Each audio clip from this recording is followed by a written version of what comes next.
Welcome to the last mini lecture for chapter 11. So we're going to pick up right where we left off talking about biomes. So this is just a graphic that's also in your book, but I wanted you to kind of have a visual in this PowerPoint to see the different biomes of North and South America. So you can see America, the United States, is pretty diverse in terms of biomes within the world. So just around this area, we have arid grasslands or semi-desert considered biomes. We have temperate grasslands. We have temperate deciduous forests. We have, in some ways, we have boreal forest or evergreen coniferous forests. We have mountains, and obviously deserts. So we have a lot of different diversity within the world, or North and South America, within the biomes.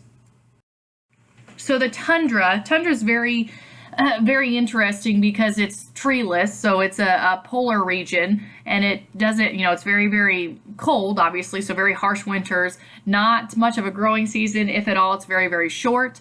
The subsoils are they're permanently frozen, so we call that permafrost, and we'll talk a little bit about permafrost in class, and I'll show you one of my favorite Netflix shows and how they have to deal with permafrost in the north, especially North Alaska and North Canada, and very, very small vegetation, so very small shrubs. When there's grass growing, it's very low growing grass, and mosses as well. So that's the tundra.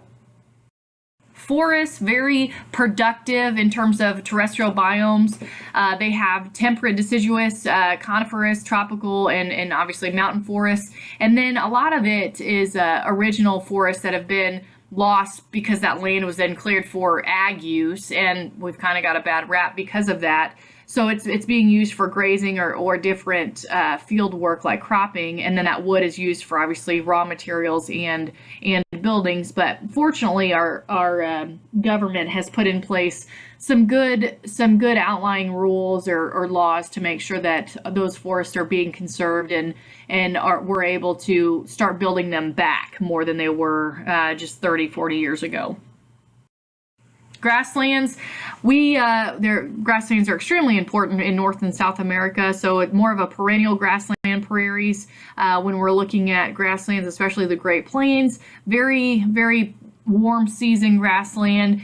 We have really good soils. We have pretty rich soils within the grassland prairies, and we can tell that because of the Corn Belt of the United States. So Iowa, Illinois, Indiana, a little bit of Ohio. Those soils are very, very rich, and that's where we can grow very good crops, very good yields of crops.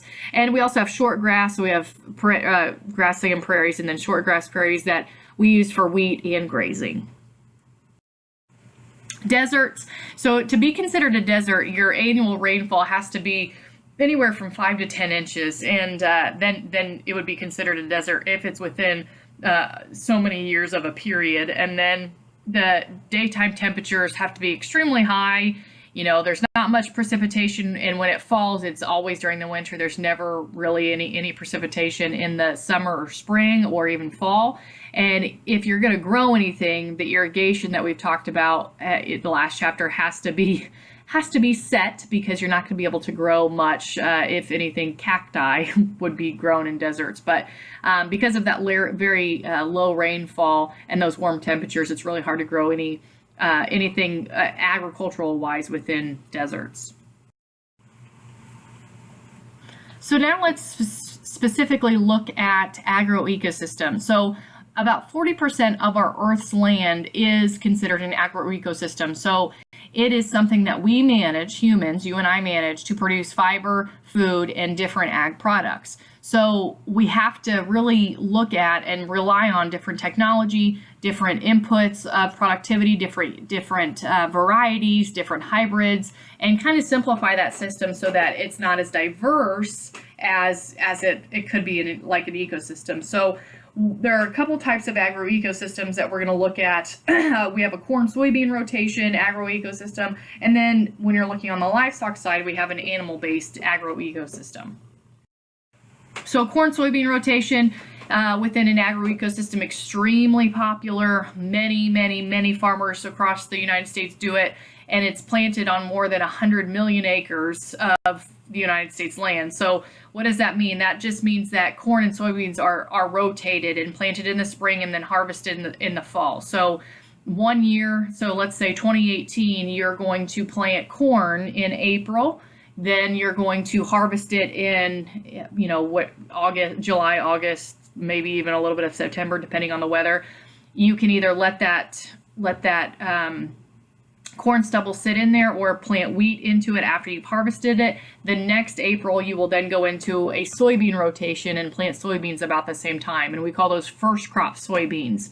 And then we can also plant second crop soybeans right after any type of crop like that grows through the winter, like wheat is very popular. And so one thing that's really important, though, that when we're looking at conventional corn or conventional type of growing, we look at synthetic fertilizers versus synthetic pesticides that are being used, and how those systems can suffer a pretty big loss within that soil. But then when we add those herbicides and fertilizers to the environment, how that's going to interact with that rotation.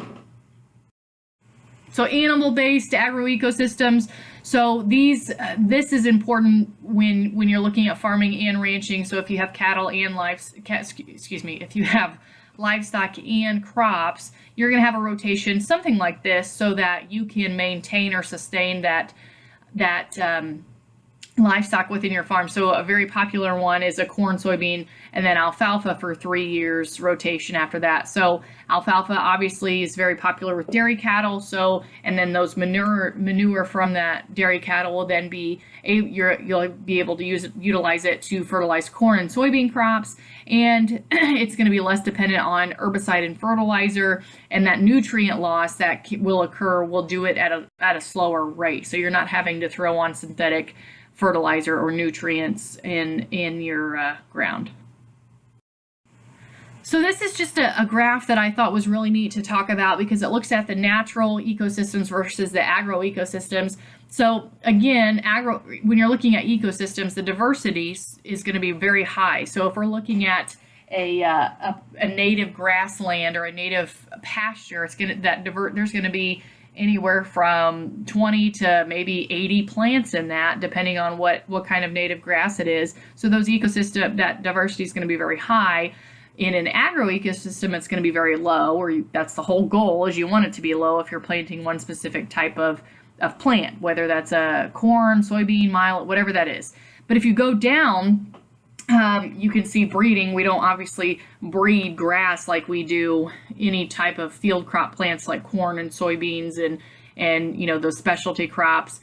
Nutrient loss, there's not going to be any nutrient loss when you're looking at an ecosystem, because you're not harvesting it and that grass isn't uptaking those nutrients like an agroecosystem would.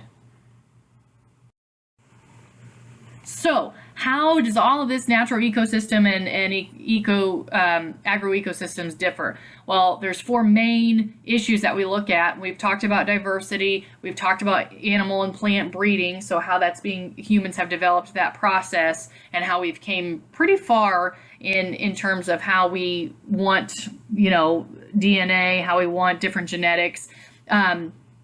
And how you and I have increased that efficiency of food production. So we're much better at growing food than we used to be even 50 years ago. And then the nutrient and energy input losses that can be anywhere from fertilizers to irrigation to pesticides to soil erosion. I mean, those can all be inputs and losses that can happen within those 2 different ecosystems.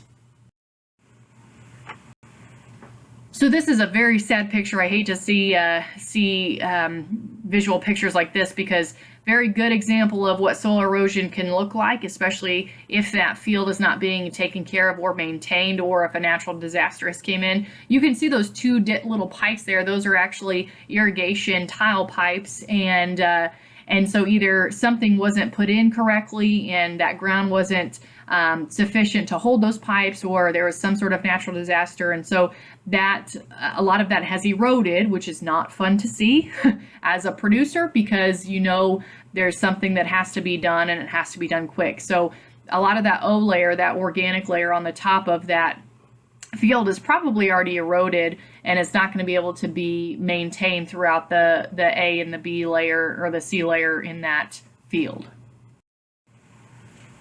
So, some risks of agroecosystems. I'm sure most of you, all of you know about the Dust Bowl. There's also an Irish potato famine that we'll talk about when we have class this week. We'll look at global warming and the dead zone. So if you want to, you should probably look up the dead zone and the Irish potato famine if you don't know anything about that. But that's just, again, those simplified food chains that we use in agroecosystems that can be very vulnerable if we don't know how to utilize them in a correct manner. So the Dust Bowl, very, very popular to talk about in this area because our state had to experience it, unfortunately. And so we have Oklahoma, Kansas, Colorado, New Mexico, and Texas. We're all a part of the Dust Bowl and kind of had that image that we didn't know how to farm in the early 1900s, but have definitely taken significant strides to conserve our soil, especially that O layer and that A layer within our soils. So, sustainable agriculture, we're going to really dig into this week, and I'm really excited to talk about this. It's one of my favorite topics to look at because we have to make sure that we know our earth is not an infinite resource. So I can't go to a manufacturer in 20 years and say, hey, I want to buy 7,000 acres of silt loam soil so that I can grow this crop, and this crop. That's not the way that works. What we have is what we have. And so we have to maintain that soil. We have to maintain the air resources that we have. We have to maintain the water and all of those in between so that we can not only be profitable, but then we can be good land stewards and then pass that on to future generations.